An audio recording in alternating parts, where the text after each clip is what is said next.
Timbuktu, a name that resonates with mystery, wealth, and legend. For centuries, it has captured the imaginations of explorers and scholars alike. But what is the truth behind this enigmatic city? Was it truly paved with gold, as the legends suggest, or was its true treasure something far greater: knowledge, culture, and resilience? Today, we take you on a journey into the heart of the Sahara to uncover the secrets of Timbuktu, a city whose legacy endures against all odds.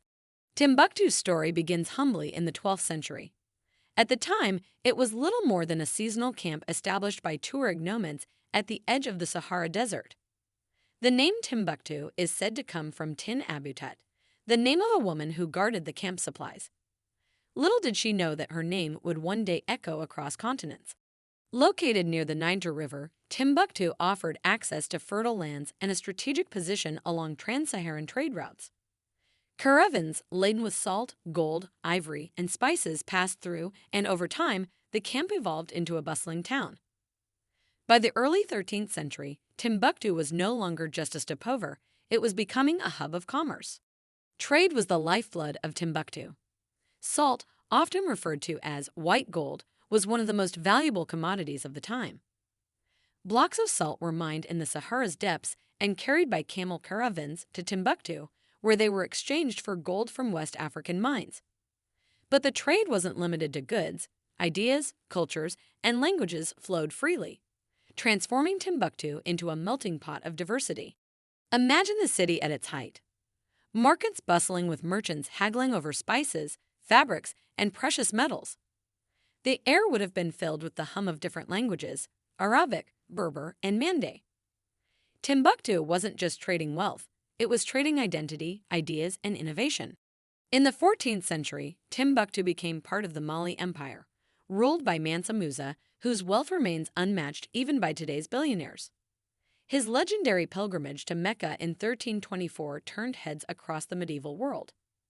Tens of thousands of people and hundreds of camels laden with gold accompanied him, disrupting economies along the way.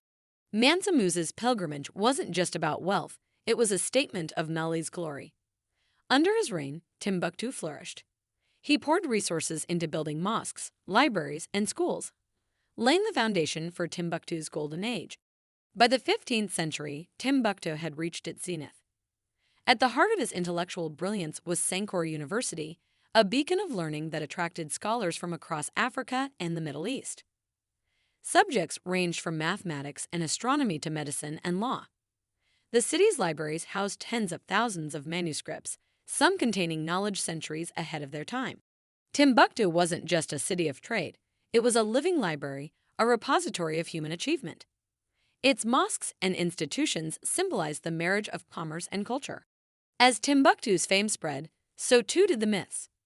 To Europeans, it became a place of almost mythical wealth, a city of gold hidden deep in the desert. Explorers and adventurers dreamed of uncovering its secrets, but for centuries, Timbuktu remained out of reach. In 1828, Rena Kelly became the first European to return from Timbuktu and lived to tell the tale. Disguised as a Muslim trader, he risked everything to reach the legendary city. When he arrived, he didn't find the golden paradise of myth. Instead, he discovered a bustling trading hub that, while still active, was beginning to show signs of decline. Timbuktu's reality was far more complex and layered than the stories that had captured the imagination of explorers for centuries. The city's fortunes began to wane in the late 16th century with the rise of maritime trade routes. The age of the camel caravan was ending, and Timbuktu's position as a trade hub weakened. In 1591, Moroccan forces invaded, looting its wealth, enslaving its scholars, and dismantling its institutions. The centuries that followed brought neglect, colonial exploitation, and environmental challenges. By the 19th century, Timbuktu was a shadow of its former self, its grandeur buried beneath the sands of time. In the modern era, Timbuktu faces new threats.